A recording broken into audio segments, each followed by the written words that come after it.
Le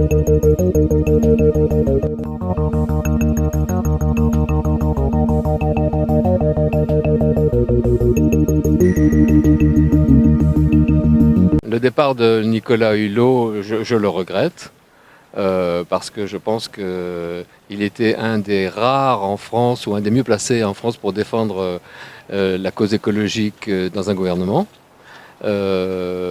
S'il part, c'est qu'il considère qu'il a échoué, il s'est trouvé trop seul et pas suffisamment suivi par les autres membres du gouvernement. Et sur l'autre sujet, je dirais que le gouvernement actuel, c'est un peu la leçon qu'il faut tirer aussi du départ de Hulot, a pris en compte la cause écologique, mais peut-être sans doute, même certainement, pas suffisamment compte tenu de la gravité des problèmes d'écologie en France, en Europe et dans le monde. Mais le gouvernement a fait déjà pas mal de choses dans ce domaine. Alors ça, écoutez, moi je ne suis pas d'accord avec lui parce que des lobbies existent, on ne peut pas faire autrement, il faut faire avec, il faut peut-être mieux les contrôler. Je comprends qu'il ait mal réagi à la présence d'un lobby sans son autorisation, parce que c'est ce qui s'est passé. Ça c'est tout à fait scandaleux, mais les lobbyistes existent, il faut qu'ils travaillent, mais il faut les contrôler. C'est déjà ce qui se fait, je crois, avec une loi qui oblige les lobbyistes à s'enregistrer lorsqu'ils prennent contact avec des députés ou des ministres. Parfait, merci beaucoup. Je vous en prie. Bonjour et bienvenue sur l'ICA News. Oui. Alors, dites-nous, il y a notre ministre de l'écologie et de la transition énergétique qui a démissionné. Qu'est-ce que vous pensez sur cette démission? Et selon vous, est-ce que nos politiques prennent aujourd'hui, font le travail nécessaire pour lutter contre le réchauffement climatique, par exemple? Bien, par rapport à la démission du ministre de l'écologie, Nicolas Hulot, je pense qu'effectivement il n'a pas été suffisamment entendu, mais il y a encore des progrès à faire, je pense, par rapport à ces problématiques liées à l'environnement. Il a toujours été, on va dire, un pionnier en fait. Il a lancé par exemple Ushuaïa, qui a toujours été... on voit qu'il a toujours été un défenseur de la nature, de l'environnement, et effectivement je pense que au sein du gouvernement il n'a pas dû se sentir à sa place et il n'a pas été entendu, et toutes les propositions qu'il a dû faire n'ont pas, malheureusement, peut-être pas abouti, mais encore je pense que c'est beaucoup plus compliqué que ça, l'environnement, parce que même à Paris, effectivement, en tant que résidente parisienne, je suis pas forcément certaine que toutes les mesures que la maire de Paris met en place sont suffisantes, parce que la pollution, elle est quand même dans l'air qu'on respire au quotidien. Moi, j'ouvre la fenêtre de chez moi, je sens vraiment la pollution, quoi. Donc après, effectivement, il y a des progrès à faire, même au niveau, je sais pas, du CAP 21, et je pense qu'il y a énormément de pays qui n'arrivent pas encore à se mettre d'accord. Le réchauffement climatique, c'est encore une autre problématique que l'on n'arrive pas aussi à résoudre. Je pense qu'on a encore du pain sur la planche. On n'y est pas encore, mais il faut qu'on continue, qu'on s'accroche, et je pense avec beaucoup de soutien et beaucoup de solidarité, on pourrait y arriver. Mais je pense que je baisse pas les bras, mais je pense que c'est pas évident. Mon avis personnel sur la pollution, des personnes qui sont peut-être plus hautement qualifiées peuvent vraiment certifier où on en est, mais nous, habitantes sur la Terre, nous nous inquiétons car la pollution, nous la ressentons. Voilà. Je crois que c'en est un qui était honnête parmi tous les autres, alors il a démissionné parce qu'il en avait par-dessus les épaules. Je le comprends. Et il a aussi dénoncé le fait qu'il y a certains lobbies, par exemple certains lobbies qui sont dans les cercles de pouvoir et qui empêchent aux décideurs. Ah oui, ça c'est sûr, hein. Ils sont tous les uns accoudés pour garder la place, c'est tout, hein, je crois. Mais pour faire quelque chose de propre, grandiose pour nous tous, la planète, elle est vraiment, évidemment, à nettoyer, à entretenir, voilà. Merci beaucoup, madame. Je pense que ce monsieur était le principal acteur dans l'histoire, et à la finale, on l'a pas viré. Il s'est fait virer lui-même parce que il n'avait pas les compétences, mais tout simplement parce que ce monsieur n'avait pas confiance aux autres qui l'entouraient. On est d'accord? D'une part. Maintenant, il était un peu esselé par rapport à sa situation de ministre de l'écologie. Et à la finale, je regrette un peu ce monsieur parce qu'il a quand même fait Ushuaïa avant. Il était très bien comme monsieur, mais comme il était un peu esselé, à la finale, malheureusement, personne ne l'a soutenu. Donc, ce qui fait que quand personne vous soutient, c'est compliqué. C'est très, très, très compliqué. Surtout que vous avez beaucoup d'hypocrites dans le gouvernement, n'est-ce pas? D'une part. De deux. Maintenant, à la finale, ce genre de personnage, moi, j'ai adoré quand il faisait Ushuaïa. Et à la finale, quand on réfléchit bien, qui va le remplacer? Je ne vois pas qui, parce que cette personne ne sera pas isolée, sera complètement perdue, d'une part. Après, je ne vois pas comment on peut résoudre un problème, ne serait-ce que mégots de cigarettes ou quoi que ce soit dans la nature qui soit, vous voyez, qui soit complètement... le mec qui est un petit peu seul à combattre une dizaine de lions, c'est impossible. Donc maintenant, c'est simple. Maintenant, il faut que tout le monde réalise un petit peu la situation, aussi bien les vieux que les jeunes, enfin, les anciens que les jeunes, quoi, on va dire ça comme ça. Respectez pas la planète. Dans 30 ans, on est mort. Enfin, on est mort. On va être pollué, on est complètement déglingué. Après, c'est à vous de voir ce que vous avez à faire. Maintenant, si c'est un message envoyé à Nicolas Hulot, ça me ferait bien plaisir, parce que je suis avec lui de tout cœur. Après, il y a eu un dispatching au niveau des poubelles, très bien, ok, mais je crois que tout le monde doit faire un effort énorme, que ça soit aussi bien ici en France qu'en Afrique ou ailleurs, on s'en fout, de mégots de cigarettes, de bouteilles en plastique, de bouteilles de verre. Il faut faire un effort, tout le monde, ensemble, parce que c'est pour la future génération. Nous, on s'en fout. De toute façon, quoi qu'il arrive, on va tous crever.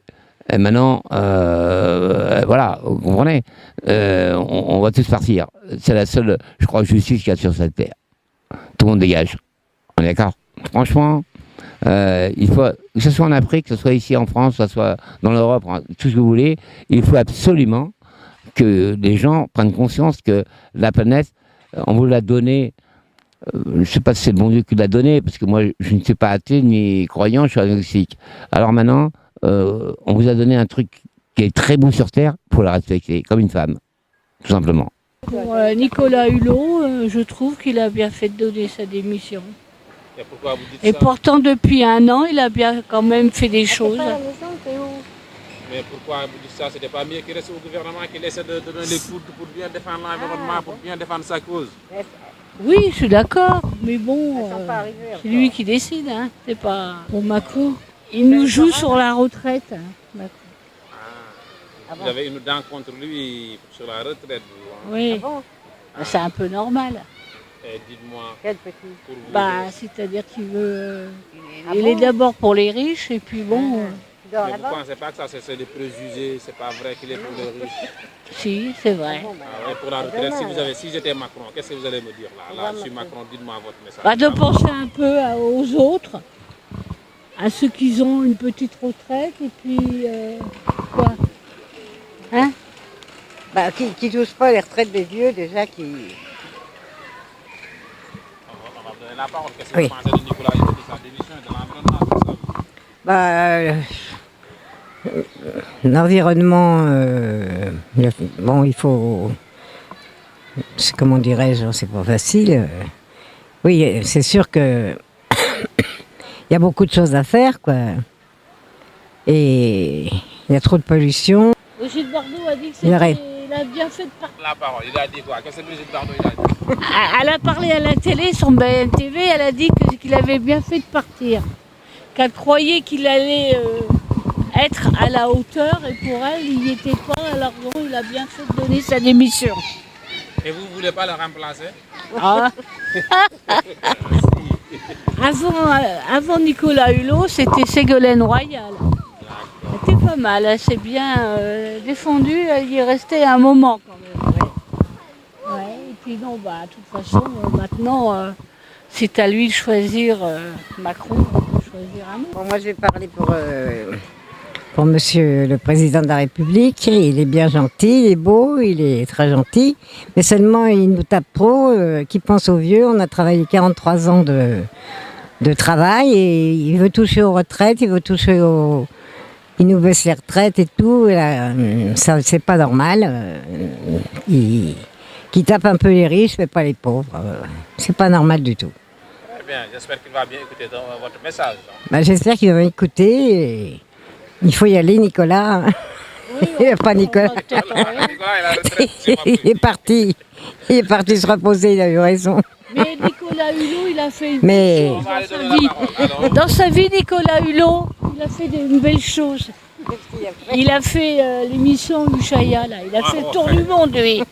Et ben, ces émissions, moi, je les aimais bien. donc vous préférez Ces qu'il- reportages. D'accord, très bien. Si, c'est beau ce qu'il a fait. Vous avez jamais vu? Eh oui, l'émission, oui. Oui, Ushaya. Il a fait le tour du monde, lui, avec ses émissions. Mais bon, ça est l'environnement et se battre contre les lobbies, c'est pas la même chose. Hein. Non. Oui, bah, je sais bien. Mais bon.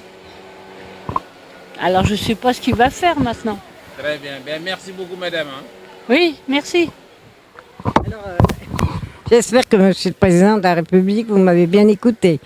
Merci à l'avance et pensez aux vieux. On a travaillé dur et on n'est pas des feignants parce que vous avez l'air de dire que les Français sont feignants, mais c'est faux. Enfin, notre génération, tout au moins. Voilà. Merci beaucoup, mesdames. Bonne santé à vous. Merci et bonne balade. Bah moi je pense que je suis pas surpris parce que on voyait qu'il était incapable de pouvoir mener. Enfin il a perdu sur plein de combats et du coup je pense que c'est ça, c'est normal. Il a dit qu'il voulait plus être un faire-valoir ou une tête de gondole de l'écologie pour un gouvernement qui faisait rien. Et du coup bah je comprends qu'il soit parti puisque ouais, il y a quand même des avancées comme la fin des voitures à combustible pétrole, enfin des voitures à combustible en 2040. Mais bon, c'est ça n'avance pas beaucoup. Il s'est heurté un peu au principe de réalité. Donc le ministère de l'Agriculture, par exemple, qui voulait pas arrêter le glyphosate. Et voilà. Bah, les lobbies, c'est ce qui tue la démocratie. Hein. Et ça, c'est vraiment horrible. Je suis d'accord, c'est ce qu'il dit. La réunion de la veille, il y avait la présence d'un lobbyiste. C'est lobbyiste de quoi? C'était lobbyiste de la chasse. Voilà, il a rien à faire ici, c'est pas sa place. C'est des réunions avec des gens qui ont des responsabilités. Un lobbyiste, il est là pour défendre des intérêts privés. Il a rien à faire ici. Et ça, je suis bien d'accord, c'est n'importe quoi. Par exemple, le prix du permis de la sauce, juste la veille, Ouais, c'est divisé. le prix, voilà. À diviser par deux, ouais. Bah ça, je sais pas. Moi, la chasse, je trouve ça nul, mais bon. Après, c'est ça. On est mal barré aussi. Oui, on est très très mal barré. De toute façon, je pense que la Terre court à sa fin, de toute façon. Hein. Parce que ce sera juste quand on sera vraiment dans une nouvelle situation que les gens ils se rendront compte qu'il faut faire des efforts. Et donc en attendant, bah, c'est ça. On avance par petits pas, mais au final, il y a quand même une direction qui est un peu plus positive avec ce gouvernement qu'avec les autres, je trouve. Mais bon, c'est toujours des petites choses et ça avance pas, quoi. Mais après, d'un côté, le nucléaire, c'est compliqué. Hein. Moi, je suis pour le nucléaire. Hein. Parce que c'est le seul. Je veux dire, c'est pas rentable de faire que des énergies renouvelables. C'est l'énergie la moins polluante et la moins polluante pour le CO2 et la moins chère. Après, ça fait des déchets, c'est sûr, et du coup, ça, c'est un problème. Mais bon, on peut pas non plus. Il y a 175 000 personnes qui travaillent dans la filière nucléaire en France. On va pas leur dire du jour au lendemain, vous avez plus d'emploi. Merci à vous. Hein. Merci. Je pense qu'il s'est exprimé sur ce qu'il pense vraiment de ce doit être l'écologie et de ce qu'il faut le faire. Je pense qu'il y a une urgence sur ce problème-là et il a pointé du doigt que l'urgence n'était pas prise en compte, quoi. Donc je pense que c'est un très bon ministre, un ex-très bon ministre de l'écologie. J'espère qu'il sera remplacé par quelqu'un d'aussi combatif que lui. Et vous, par rapport aux problématiques du réchauffement climatique, est-ce que vous pensez qu'aujourd'hui il y a une réponse juste ou adéquate des politiques? Il y a une réponse, il ne faut pas dire que Macron n'a pas répondu, mais elle est minime par rapport, et surtout elle n'est pas suivie par les autres pays européens. Donc, en principe, il faudrait que ça soit suivi, mais c'est ce que veut faire Macron d'ailleurs. Placer le problème au niveau de l'Europe et dirigeants de l'Europe qui soient pour l'écologie dans l'immédiat et dans l'urgence, chose qui n'est pas exactement cela. Ces lobbies sont justement le point du problème, c'est qu'il y a un lobby pro-nucléaire, il y a un lobby pro tout, quoi. Pro contre l'écologie, je dirais. Ouais. Non, mais je pense que effectivement, il faut s'adapter et que c'est pas simple de répondre aux problèmes parce qu'il y a des contraintes économiques, mais Macron fait ce qu'il peut. C'est les autres qui font pas ce qu'ils peuvent. C'est Trump, c'est Trompette, c'est d'autres dirigeants sur la planète qui se foutent complètement de l'écologie et qui font justement progresser les lobbies économiques, quoi. Enfin, les lobbies, c'est forcément économique, mais tout ça va dans un sens réjouissant. Je parle de la démission malgré tout, de la démission qui pose une équation à tout le monde. Et je pense que cette équation, pour l'instant, elle n'est pas... Personne n'y répond. Alors, moi, je suis pas du tout la politique parce qu'il y a un petit peu trop de problèmes et les politiques, selon moi, ne font pas assez ce qu'ils disent et ce qu'ils promettent. Et qu'est-ce que je pense de l'écologie ? Je pense que les politiques ne font pas assez pour ça et je pense qu'on est clairement en train de faire beaucoup de mal à notre terre et c'est vraiment pas très cool. Mais vous dites que les politiques ne font pas beaucoup. Regarde, par exemple, à Paris, parfois, on a des pics de pollution, il y a des véhicules qui ne circulent pas, il y a des autres piétons. Pourquoi pour vous, ça ne suffit pas, en fait ? Non, parce que je pense qu'ils sont très bien au courant de tout ça et malgré leurs infos, il y a quand même des pics de pollution et il y a quand même tout ce genre de choses. Donc je pense que c'est clairement pas assez. Il y a par exemple dans certaines zones où la culture de l'huile de palme ou dans on détruit des forêts entières de la planète. Qu'est-ce que vous pensez de tous ces grosses industriels qui polluent et tout ça ? Il y a d'autres alternatives, donc c'est absolument pas nécessaire de détruire des forêts et de faire de la consommation en masse, de les animaux, etc. C'est la même chose, quoi. Je vous en prie.